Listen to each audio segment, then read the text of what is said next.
This morning, a White House official referred to the coronavirus as the Kung flu to my face. Makes me wonder what they're calling it behind my back. This tweet from CBS reporter Wen Jiajiang after a March 17th press conference summarized the racial tensions amidst the COVID-19 pandemic. A look at the tweet's replies showed some sympathetic responses, but the majority consisted of "she could be lying" or "it's not racist, that's humor."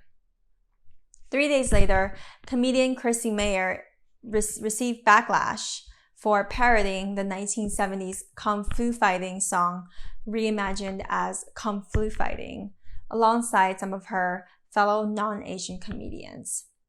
I went on Twitter in hopes of reasoning with her, but the responses I received were either GIFs mocking Asian stereotypes or that Kung Flu is funny and totally harmless. This series of events got me to start thinking, why are jokes about Asian people and culture considered funny in America and therefore acceptable? As a career marketer and content strategist, I've always been fascinated by the power the media and storytelling had on its audience.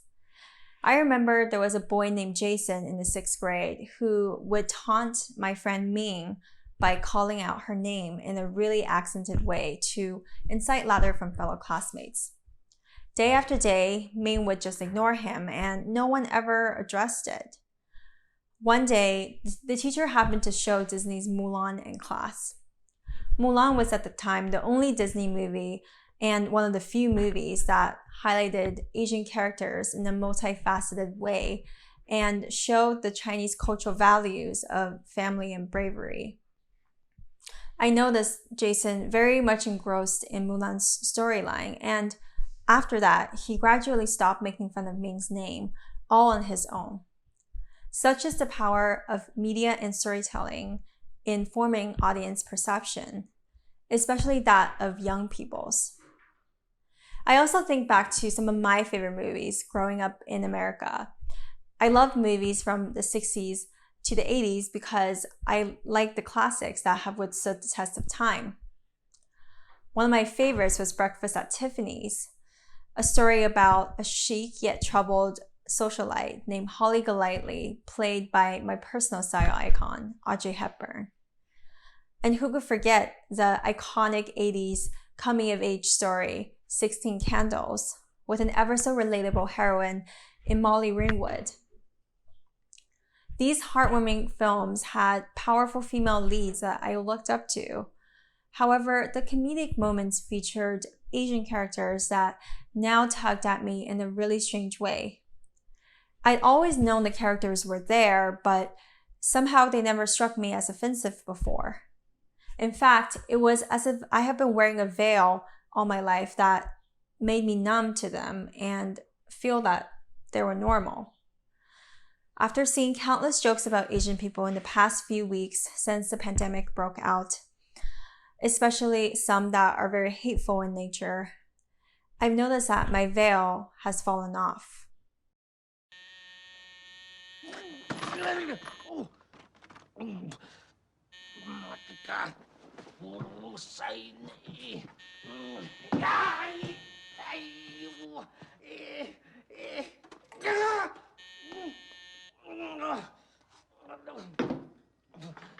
Mr. Go right way.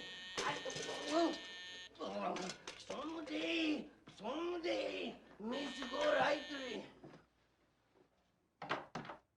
I protest! Oh, darling, I am sorry, but I lost my key. But that was 2 weeks ago. You cannot go on or keep ringing my bell. You disturb me. You must have a key made. With buck teeth, slanted eyes, and thick glasses, actor Mickey Rooney portrayed a yellow-faced role in Breakfast at Tiffany's as Holly's upstairs neighbor, Mr. Yunioshi. He often ran into things in a really exaggerated way to nod to the joke that Asians can't see well. This film was also made about a decade and a half ago after the World War II tensions with Japan and the Japanese internment camps, showing that the tensions really had a resounding effect on how Asians and Asian Americans were portrayed in the American media.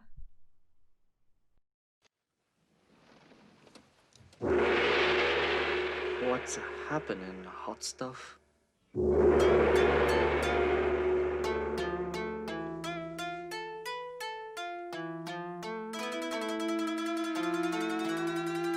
Very clever dinner.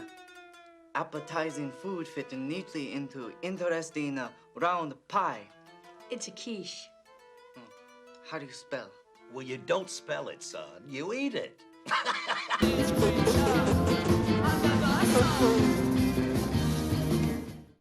With his arrival signaled by a gong, Long Dak Dong was the foreign exchange student of unknown Asian origin that provided comic relief in 16 Candles with his crazy antics, signature lines like, "Oh, hey, sexy girlfriend," and a very tall American girlfriend that was meant to make him look demasculated and laughable.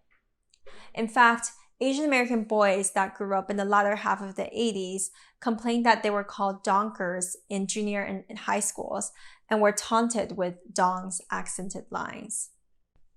What these characters all have in common is that they're one-dimensional and highly stereotyped caricatures of Asian people created specifically for the purposes of comedy. After decades of reinforcement in American film and media, it is no wonder that these passing occurrences of racism have become accepted as a good laugh. They have been so ingrained in our culture that it's become normalized, even to Asian Americans like myself. I saw some comments online that argued, well, why deprive the people of a good laugh? Kung Flu is funny and it helps take our minds off of the current situation. Well, if you really think about it, Kung Flu is no different than Mr. Yunioshi or Long Dak Dong in that it places misguided racial stereotypes as jokes. And additionally, it places a layer of blame and stigmatization on the virus's identity as Chinese and by consequence Asian. After all, Kung Flu is so closely related to Chinese culture in America that any mention of the word may as well as be replaced with Chinese.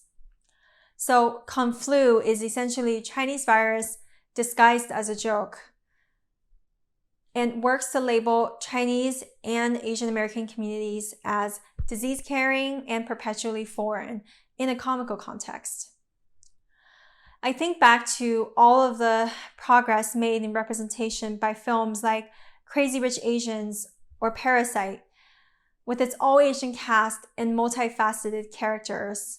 And I didn't want this positive inclusion of people who look like me to end. And I also didn't want the celebration of Asian identity in America to be so short-lived. So the next time you hear Kung Flu as a joke, think about how and why this type of humor has been ingrained in the film and media that we consume. Instead of just accepting it, really unpack how it makes you feel. Were you aware of any explicit or implicit racial undertones? Do you feel used to it because of its common occurrence? Or are you uncomfortable, but you didn't want to make it a big deal? I asked myself these questions too, and I've realized that it all starts with this process of self-awareness. Through this exercise, I was able to realize that it's okay for me to feel uncomfortable about a joke, and I am empowered to believe that I should not be portrayed in this way. Because it's only when we become aware can we start the journey to change this narrative. Thank you.